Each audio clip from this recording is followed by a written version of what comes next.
ان کی ساری علامات بتائیں کہ وہ کس قسم کی تکلیف میں مبتلا ہیں،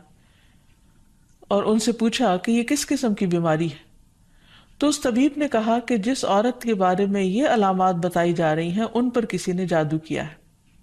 بہرحال تحقیق کرنے پر پتہ چلا کہ حضرت عائشہ کی ایک باندی تھی جس کے ساتھ انہوں نے یہ وعدہ کیا تھا کہ وہ ان کی وفات کے بعد آزاد ہوں گی۔ تو اس باندی نے آپ پر جادو کر دیا تاکہ حضرت عائشہ کی وفات جلد ہو جائے اور وہ آزاد ہو سکیں۔ بہرحال اس کے بعد حضرت عائشہ نے اس کو عربوں کے ایک مضبوط قبیلے کے ہاتھوں بیچ دیا اور اس کی قیمت کے بدلے ایک اور غلام کو آزاد کر دیا۔ تو اس واقعے سے بھی پتہ چلتا ہے کہ بہرحال جادو برحق ہے، یعنی جادو ایک اثر رکھتا ہے۔ برحق ہونے کا مطلب یہ نہیں کہ اس کا کرنا درست ہے، ہرگز نہیں، بلکہ جادو تو کفر ہے، جادو تو کبیرہ گناہوں میں سے ایک گناہ ہے، لیکن لوگ بہت سے اور کبیرہ گناہوں کی طرح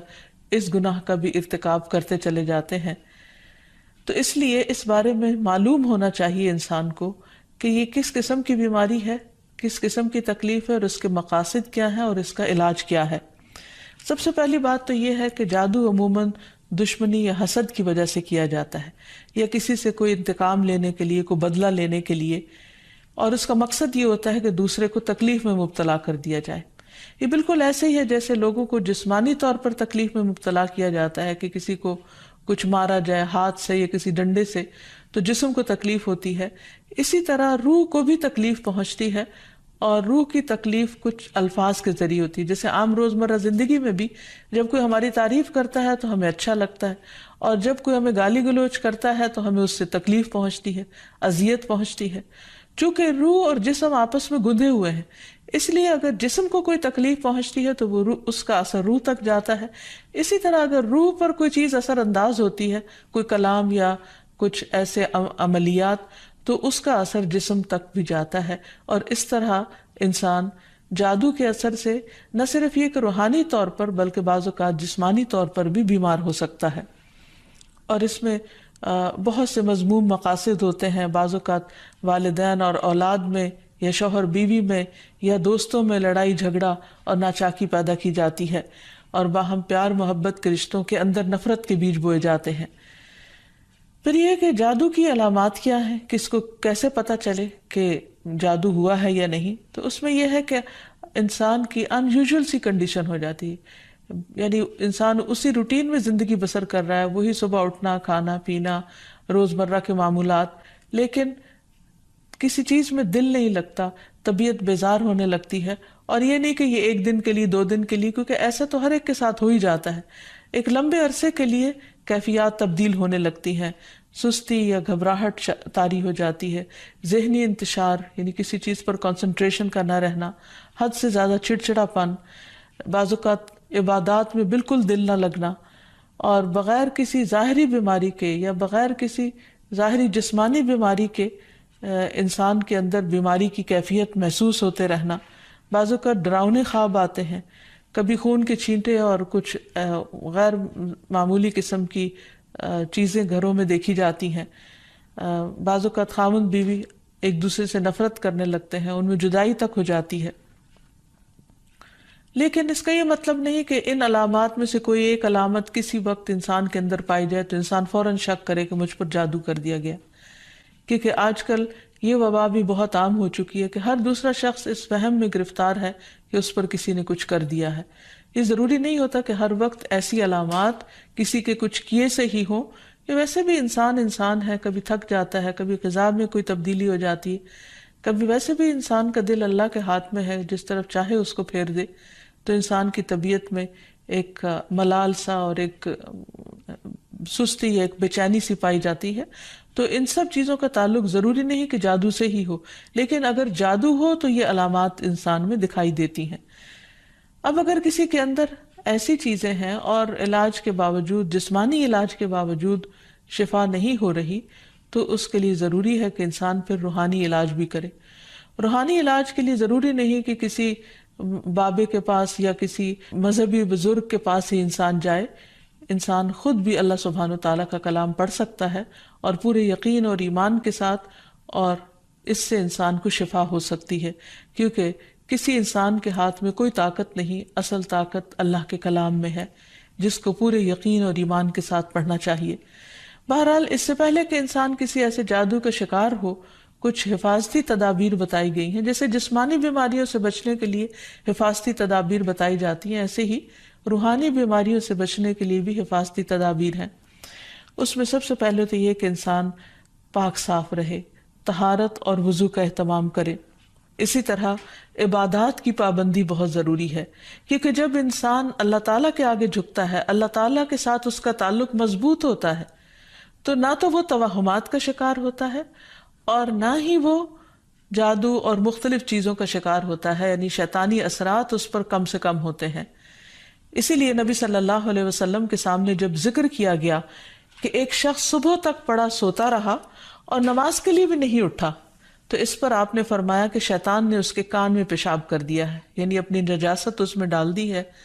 تو جو شخص شیطانی نجاست کے اثر میں ہو، پھر وہ سب سے بڑی بیماری اس کو لاحق ہو جاتی ہے، چاہے اس کو جادو کہیں یا کچھ اور۔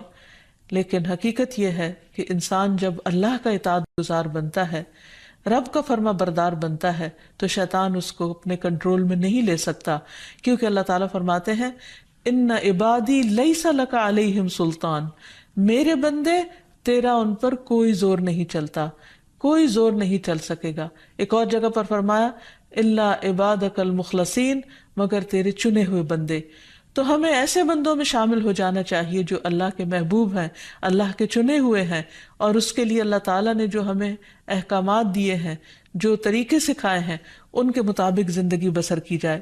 پھر اسی طرح یہ ہے کہ کثرت سے اللہ تعالیٰ کا ذکر کیا جائے، خصوصاً استغفار، کیونکہ بہت سی تکلیفیں انسان کے اپنے ہی گناہوں کی وجہ سے آتی ہیں۔ جیسے آتا ہے ما اصابکم من مصیبت فبما کسبت ایدیکم، جو بھی مصیبت تم کو پہنچی وہ تمہارے اپنے ہاتھوں کی کمائی کی وجہ سے تھی۔ پھر اسی طرح اپنے گھروں کو تصاویر اور مجسموں سے پاک کرنا چاہیے، کیونکہ رسول اللہ صلی اللہ علیہ وسلم نے فرمایا فرشتے اس گھر میں داخل نہیں ہوتے جہاں کتا اور تصویر ہوتا ہے۔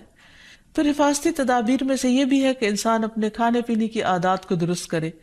اور اس میں خصوصاً نبی صلی اللہ علیہ وسلم نے صبح کے وقت اجوا کھجور کھانے کا حکم دیا۔ آپ نے فرمایا